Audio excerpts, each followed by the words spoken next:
देख रहे हैं जी, शुरू करें। आपसे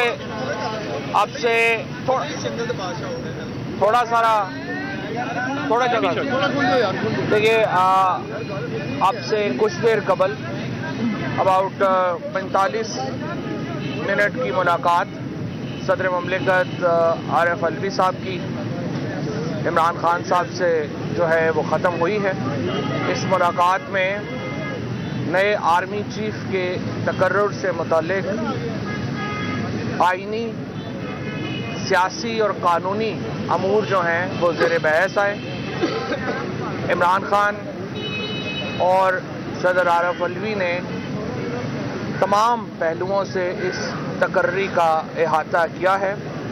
सदर ममलिकत अब वापस इस्लामाबाद रवाना हो गए हैं और इंशाअल्लाह 6:30 और 7 बजे के दरमियान ऐवान सदर इस ज़मन में एक ऑफिशियल हैंड आउट जारी करेगा और इस ज़मन में जो उनकी इमरान खान से मुलाकात हुई है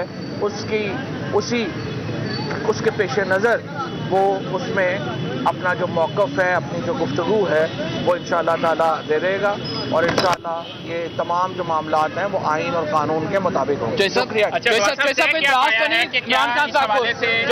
नवाज चौधरी पाकिस्तान तहरीक इंसाफ के रहनुमा, उन्होंने इंतहाई मुख्तसर गुफ्तगू की है सदर ममलिकत डॉक्टर आरिफ अलवी और इमरान खान की मुलाकात के हवाले से। उन्होंने कहा जी इमरान खान से मुलाकात के बाद अब वो वापस रवाना हो गए। ऐवान सदर आज 6:30 बजे से 7 बजे के दरमियान ऑफिशियल हैंड आउट जारी करेगा। ये उनकी गुफ्तगू का लुब्बे-लुबाब। जी हाँ, एक छोटी बिल्कुल एक मुख्तसर वन लाइनर उन्होंने दे दिया है फवाद चौधरी ने, और ये बड़ी अहम मुलाकात थी। मुशावरत हो रही थी अहम तैनातियों के हवाले से और जो सियासी सूरत हाल है आगे मुल्क में, ये महीना नवंबर का बड़ा अहम महीना और अहम तैनातियाँ भी होनी हैं। आगे इमरान खान का लॉन्ग मार्च भी है और सदर आरिफ अलवी जब पहुँचे जमान पाक सेंटर ऑफ अटेंशन बन गया।